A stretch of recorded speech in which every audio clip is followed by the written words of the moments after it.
албан тушаалыг одоо алдаж болно, өгч болно. Гэхдээ эрүүл ухаанаа алдаж, энэ төрийг өмүүлж парламентын засаглалд халдаж, үндсэн хуулийг зөрчиж болохгүй гэдэг зүйлийг хэлмээр.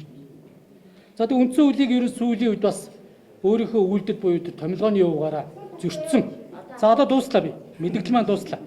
Жижигээр зөрчиж болно гэдэг. Үндсэн хуулийг жижигээр нүү томоор зөрчих юм уу? Тийм байдгүй. Үндсэн хуулийн цэг таслал зохицуулт болон амин сүнстэй байхгүй.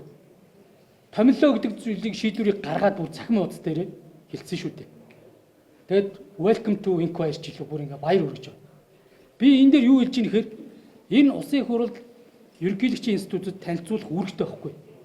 Монгол Улсын үндсэн хууль заснаар. Улсын их хурл ерөнхийлөгчийн институцид танилцах хэрэгтэй байхгүй. Энэ зүгээр нэг танилцаад хурал хийгээд өнгөрч байгаа зүйл биш. Энд чи ямар бодлого шийдвэр явах гэж байгаа юм бэ гэдэг парламентын одоо засаглалын бүрийн эрх. Нөгөө талдаа энэ засаглал хоорондын эрх мэдлийн тэнцлийг хангаж байгаа нарийн зохицуулт.